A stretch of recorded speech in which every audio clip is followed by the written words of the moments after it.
Minimalism has been a buzzword that's been thrown around in marketing and design circles for the past decade. I'm sure you remember the days of loud, boisterous design where the future looked shiny and opalescent. A land of billowing cotton candy clouds, luscious green hills, and wafting pearlescent bubbles in the air. But amongst the noise and this shiny new aesthetic, one brand was completely repaving the way people saw the future. Instead of tickling the mind with sensations and depths of colors and textures, Apple went the clean and polished route. Simple, monochromatic colors. Only the necessities. And soon, everything followed suit. What gave everything character was stripped away into simple 4 Pantone color palettes. Basic geometric shapes became the norm, and so did monochromatic color schemes of unobtrusive, safe shades. Minimalism is rarely properly executed, where it feels as if minimalism is simply stripping away the soul of our very lives until only the function remains as a way to sap the fun and joy out of our lives. It feels as if we're living in a minimalism glut where everything, every product description always talks about how it has this minimalist vibe, minimalist aesthetic, and that's what makes something modern and trendy. It's essentially just marketing speak at this point, and it just robs everything of its soul. But when minimalism is done right, it can produce a sense of elegance and thoughtfulness, that this item was designed with intent rather than carving away at the very soul of the product to save production costs, that it was designed with thought, not absence of thought. If you are looking for a watch that falls in line with this school of thought, the Junghans Max Bill fits this perfectly so.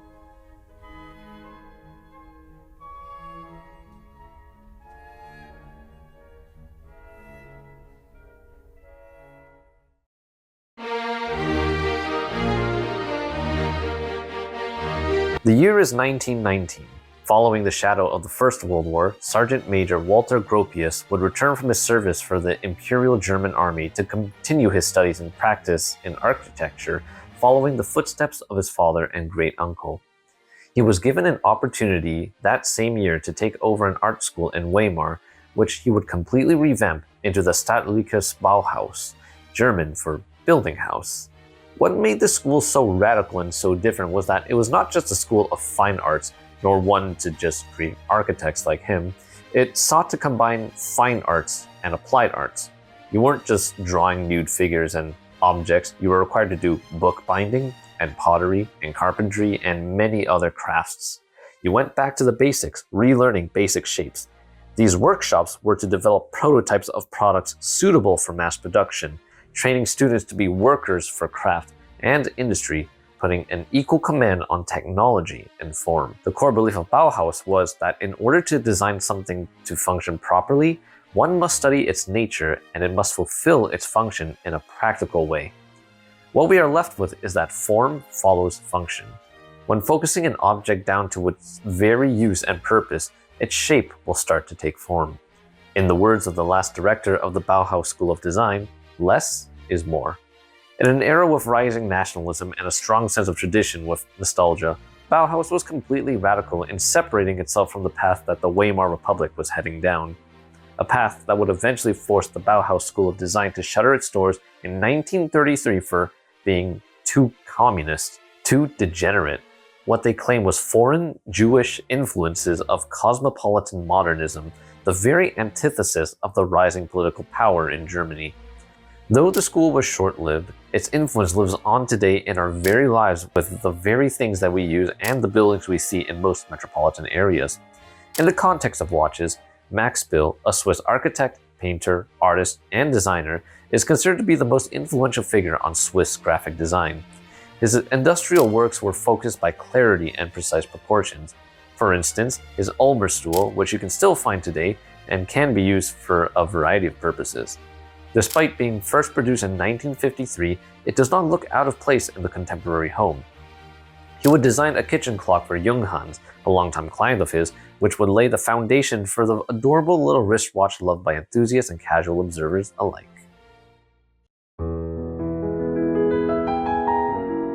The Junghans Max Bill Handwinding or Handaufzug is a beautiful, classically styled watch. The acrylic crystal, which can only be found in models pre-2020 when they were still with ETA, the movement provider, has a very nice warm hue to it that modern varieties do not have thanks to its sapphire domed crystal. The dial in product photos appear white, but I believe silver is a better color to describe it. Perfectly round with tiny little lugs for the strap, this is a very beautiful and elegantly sized watch. The dial is printed and minimally loomed with just a few small select spots with very thin hands.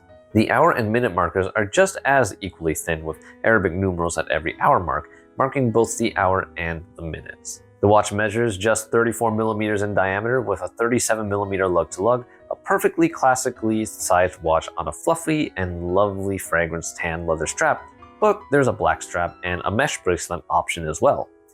Older varieties of this watch is powered by a hand-wound ETA movement before ETA was locked down by its parent company, the Swatch Group, making non-Swatch affiliated watchmakers go out and use Sellita as their movement provider. However, another key difference is that this older version, as mentioned earlier, is topped with an acrylic crystal. Personally, I don't think every watch needs a sapphire crystal, and this acrylic gives it a very vintage and classic appearance that sapphire robs from its modern successors.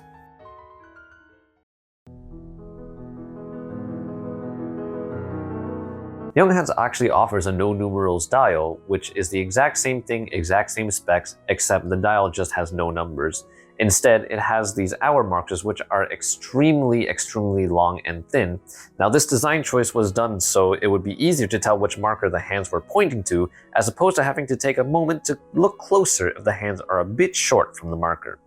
I pass up on this version since this is not how the original clock looked like, but also because the markers reminded me of house centipede legs, which I have a deadly fear of. If you're looking for minimalist style watches at the price point that has decent specs and isn't dropship ripoffs, try looking at Sternglass, which is an independent watchmaker founded by a former watch designer apprentice.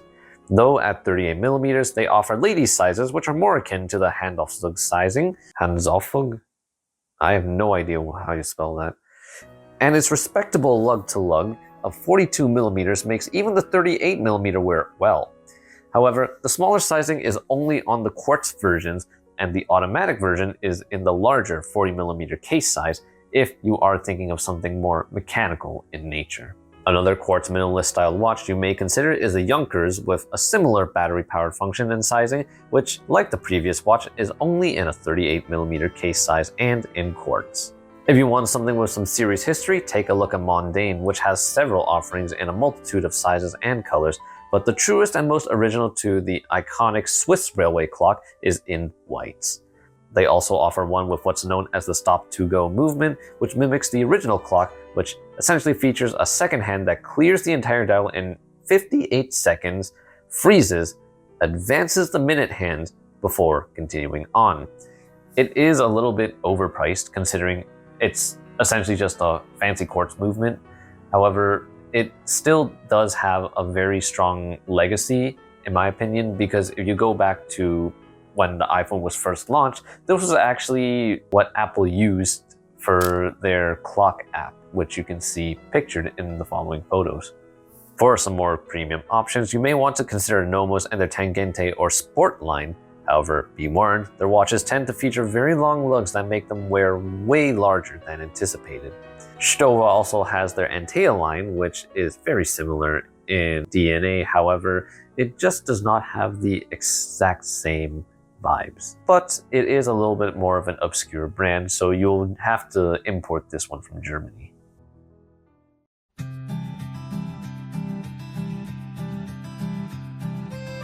Nowadays, it seems the trend is wearing dress watches with casual clothes, but this combo with the Max Bill is actually not that bad.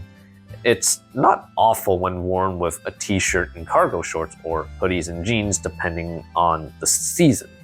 Anything too athleisure leaning though, like a Nike jumpsuit, may be a bit too jarring, as I feel Castios and G-Shocks are more suited for such attire. However, I think this definitely works best with anything smart casual, which if you already wear t-shirts and jeans, all you gotta do is tuck your shirt in. It's definitely the perfect middle zone of being simple, but not too intrusive to the outfit that it cheapens the look the way an oversized quartz fashion watch would, like from Michael Kors or Tommy Hilfiger would. If you want to take it up a notch, you can pair this with your favorite old school preppy looks with cozy sweaters paired with dress shirts and chinos. If you want to have some fun, try putting it on a colored NATO strap and go Bohemian or Ivy League.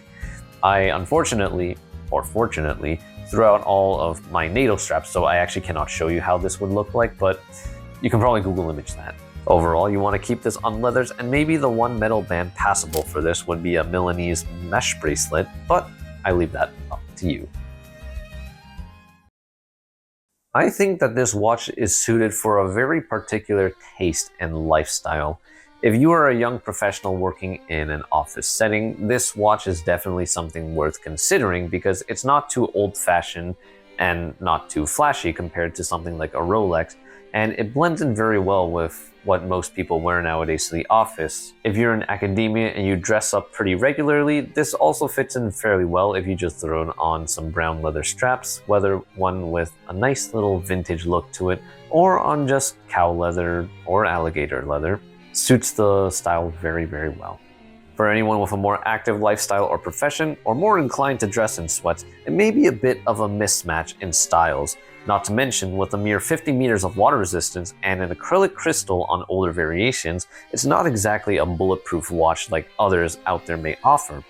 But if you still like this despite being a gym rat or a landscaper, by all means, go right ahead. Just be warned, it might not be able to withstand the toughest of jobs out there that you may throw at it. Thank you for watching. I hope you found this review helpful in making your decision on whether you should purchase this watch. And until next time, I'll see you soon. Take care.